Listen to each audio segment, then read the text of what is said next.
हर धर्म में अहिंसा को सबसे परम धर्म माना गया है, लेकिन वह हिंसा जो अत्याचारी से अपनी रक्षा के लिए ना की गई हो, उसे सबसे बड़ा अधर्म माना जाता है और मांस का भोजन इसी प्रकार की हिंसा से प्राप्त होता है। इस तरह हिंदुओं के लिए मांस खाना सबसे बड़ा पाप माना जाता है। मांस भक्षण को लेकर महाभारत में घोर निंदा की गई है। महाभारत में कई ऐसे श्लोक हैं जो मांस न खाने के आदेश देते हैं। आइए जानते हैं उन श्लोकों और उनके अर्थों के बारे में। स्वमासं परमासेन यो वर्धयितुमिच्छति नाति क्षुद्रतरस्तस्मात् नृशंसतो नर। इस श्लोक का अर्थ यह है कि जो व्यक्ति दूसरों के मांस से अपना मांस बढ़ाना चाहता है, उससे बढ़कर नीच और निर्दयी मनुष्य दूसरा कोई नहीं है। अदृश्यः सर्वभूतानां विश्वास्यः सर्वजन्तुषु साधूना सम्मतो नित्य भवेन् मांसं विवर्जयन्। जो व्यक्ति मांस का त्याग कर देता है, वह सब प्राणियों में आदरणीय, सब जीवों का विश्वसनीय और सदा साधुओं से सम्मानित होता है। ददाति यजते चापि तपस्वी च भवत्यपि मधुमांस निवृत्त्येति प्राह चैवं बृहस्पति। बृहस्पति जी का कहना है कि जो व्यक्ति मद्य और मांस का त्याग कर देता है, वह दान देता, यज्ञ करता है और तप करता है। इसका मतलब यह है कि उस व्यक्ति को इन तीनों चीजों का लाभ मिलता है। न ही मांसं तृणात् काष्ठादुपलाद वापि जायते हत्वा जंतु ततो मांसं तस्मात् दोषस्तु भक्षणे। मांस ना तो घास से, ना लकड़ी से या फिर ना तो पत्थर से पैदा होता है। मांस प्राणी की हत्या करने पर ही मिलता है, इसलिए मांस खाने में दोष है। विज्ञापन। यौगिक तंत्र में शरीर और मन को अलग अलग करके नहीं देखा जाता। आपका मस्तिष्क देह का ही हिस्सा है। आम तौर पर हम जिसे मन कहते हैं, वो थोड़ी याददाश्त और बुद्धि है। बाकी शरीर और मस्तिष्क के बीच किसके पास ज्यादा समझ और किसके पास ज्यादा स्मृति है? अगर आप ध्यान से देखें तो आपके शरीर के पास लाखों साल पुरानी याददाश्त है। इसे अच्छी तरह याद है कि आपके पूर्वज क्या थे। मन ऐसी याददाश्त का दावा नहीं कर सकता।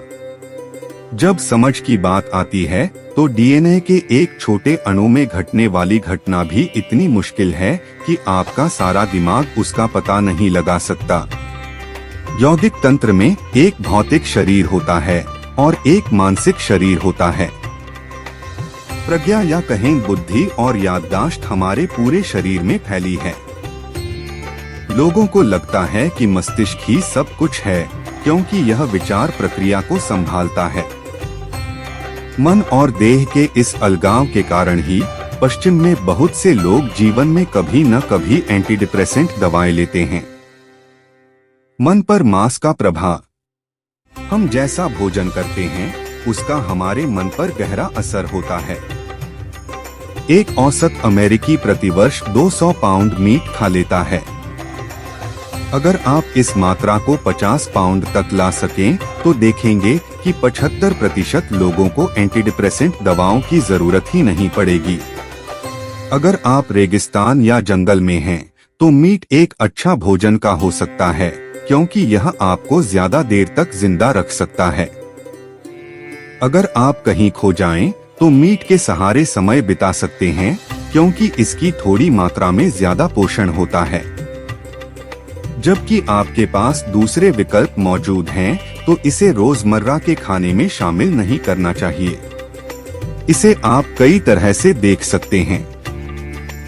जानवरों को अपने मरने से कुछ पल पहले अपनी मौत का एहसास हो जाता है।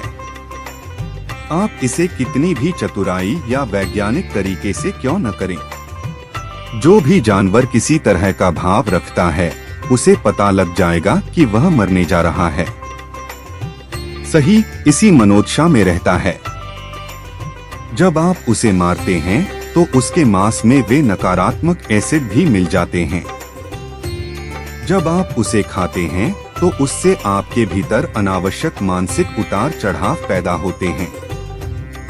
अगर आप एंटीडिप्रेसेंट दवा खाने वाले रोगियों को लगातार शाकाहारी भोजन पर रखें तो 3 माह में ही उन्हें दवाओं की जरूरत नहीं रहेगी। हमने ईशा योग केंद्र में आने वाले बहुत से लोगों के अंदर यह बदलाव देखा है। अगर इस संसार के सभी जीवों को देखा जाए तो उनमें मनुष्य ही सबसे ज्यादा श्रेष्ठ और क्रियाशील है। ईश्वर ने जो नेमतें और ताकतें इंसानों को दी हैं, वो और किसी जीव और किसी प्राणी को नहीं बख्शी, इसलिए हम इंसानों की जिम्मेदारी भी सबसे अधिक है।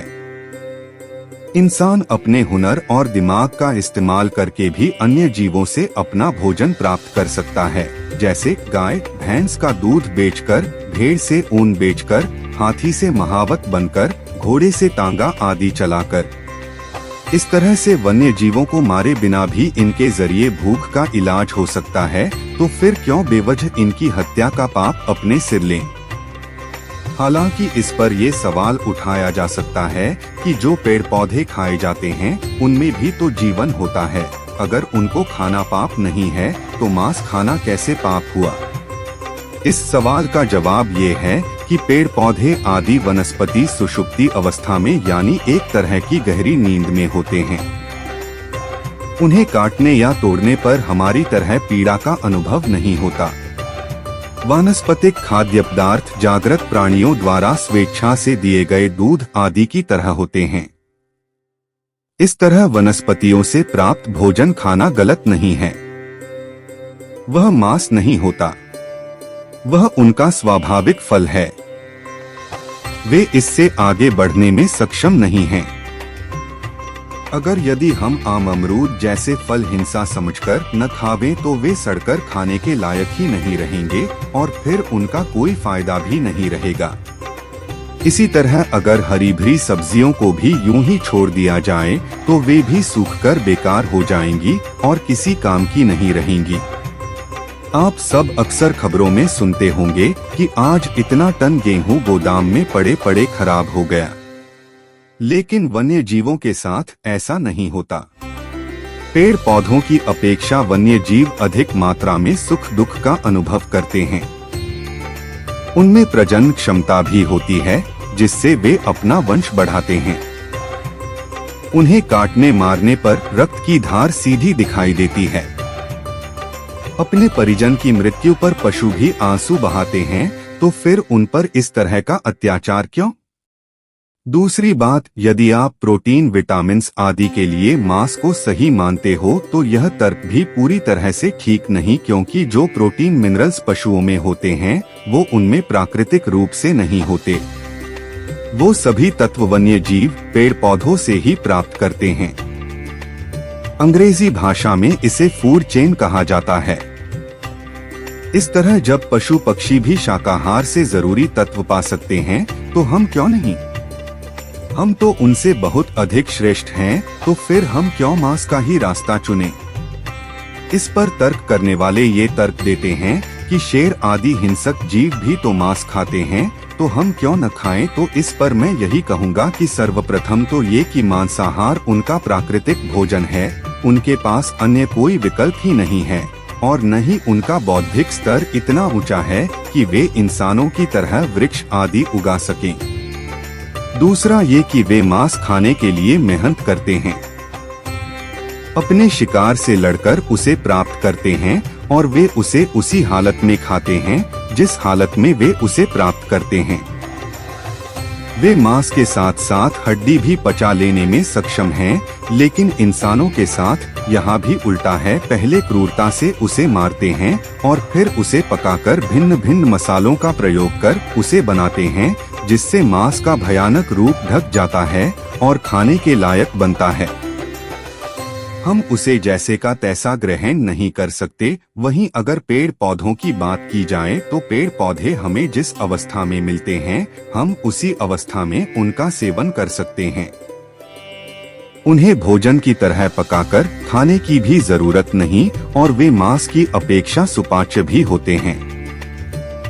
फिर भी लोग यह कहकर मांस भक्षण करते हैं कि यदि हम इन्हें नहीं खाएंगे तो इनकी जनसंख्या बढ़ जाएगी। तो इस मामले में मैं पूछना चाहूँगा कि हजारों प्रजातियां ऐसी हैं जो विलुप्ति की कगार पर हैं, वो भी तब जब उन्हें खाया नहीं जाता। बाघ कोई नहीं खाता फिर भी वे मिट रहे हैं। नीलगाय भी कभी कभार ही दिखाई देती है। धीरे धीरे हाथी भी कम हो रहे हैं, तो बिना खाए इनकी जनसंख्या नहीं बढ़ी तो अन्यों की कैसे बढ़ेगी। अगर इनकी जनसंख्या बढ़ भी गई तो कुदरत उसका रास्ता खुद ब खुद ढूंढ लेगी। मनुष्य को तो लगभग कोई नहीं खाता, मगर फिर भी प्रकृति मनुष्य की जनसंख्या को काबू में रखने का उपाय खोज ही लेती है। और जो प्रकृति मनुष्य की जनसंख्या वश में कर सकती है, वह पशुओं की जनसंख्या वश में क्यों नहीं कर सकती।